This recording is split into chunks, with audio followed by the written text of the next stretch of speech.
गोवंश तस्करी करणाऱ्या वाहनाचा पाठलाग करणाऱ्या गौरक्षकाचा निर्घृण खून. उमरखेड तालुक्यातील सुकळी येथे गोवंश तस्करी करणाऱ्या वाहनाचा पाठलाग करणाऱ्या बजरंग दलाच्या कार्यकर्त्याची निर्घृण हत्या करण्यात आल्याने संपूर्ण परिसर हादरले आहे. शनिवारी मध्यरात्री घडलेल्या या थरारक घटनेने जिल्ह्यात प्रचंड तणाव निर्माण झाला असून हिंदुत्ववादी संघटनांनी आक्रमक भूमिका घेतली आहे.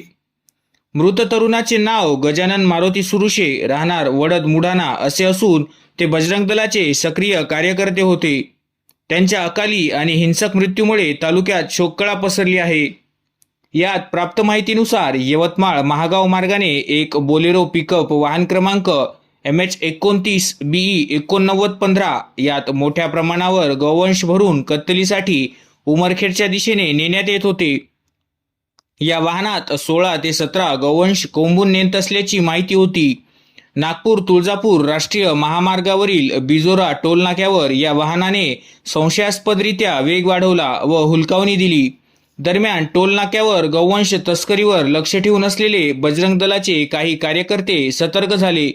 त्यांनी तातडीने वाहनाचा पाठलाग सुरू केला. गजानन सुरोशे यांनीही आपल्या एस-क्रॉस वाहन क्रमांक MH12 PT 8334 कारमधून संशयित बोलेरोचा पाठलाग केला. पाठलाग सुरू असताना बोलेरो चालकाने वाहन सुकळी गावाच्या दिशेने वळवले. सुरोशे यांचे वाहनही मागोमाग गावात शिरले. याचवेळी बोलेरोतील संशयित तस्कर अचानक बाहेर आले आणि त्यांनी गजानन सुरोशे यांच्या वाहनावर मोठमोठे दगड आणि लाकडांनी हल्ला चढवला.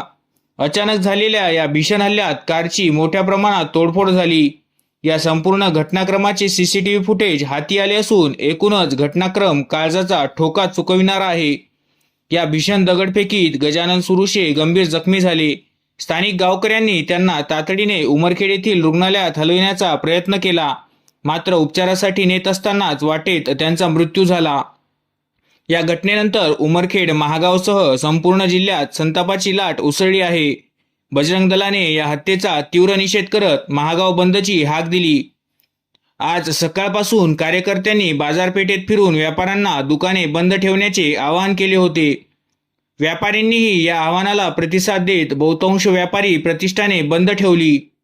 परिस्थिती चिघळू नये यासाठी पोलीस प्रशासन सतर्क झाले असून संवेदनशील भागात अतिरिक्त पोलीस बंदोबस्त तैनात करण्यात आला आहे. तसेच पोलीस अधीक्षक कुमार चिंता आणि उपविभागीय पोलीस अधिकारी हनुमंत गायकवाड यांनी घटनास्थळी भेट दिली व तपासाला गती दिली. या प्रकरणी पोलिसांनी गुन्हा दाखल करण्याची प्रक्रिया सुरू केली असून हल्लेखोरांचा शोध घेण्यासाठी विशेष पथके रवाना करण्यात आल्याची माहिती सूत्रांनी दिली आहे. गोवंश तस्करीच्या संशयातून घडलेल्या या खुनामुळे कायदा सुव्यवस्थेचा प्रश्न पुन्हा ऐरणीवर आला आहे. दरम्यान गजानन सुरोशे यांच्या हत्येचा निषेध करत दोषींवर कठोर कारवाई करण्याची मागणी विविध हिंदुत्ववादी संघटनांकडून करण्यात येत आहे.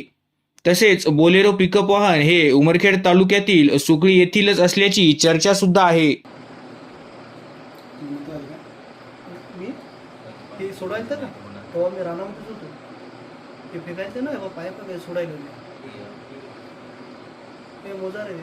इकडून पूर आला त्याची पूर आला मारून नाही त्या कॅमेऱ्यात दिसतो दुसऱ्याचा.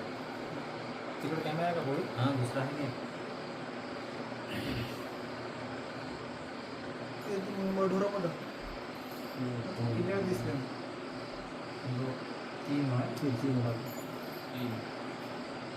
3 पहिले एक इकडे गेला.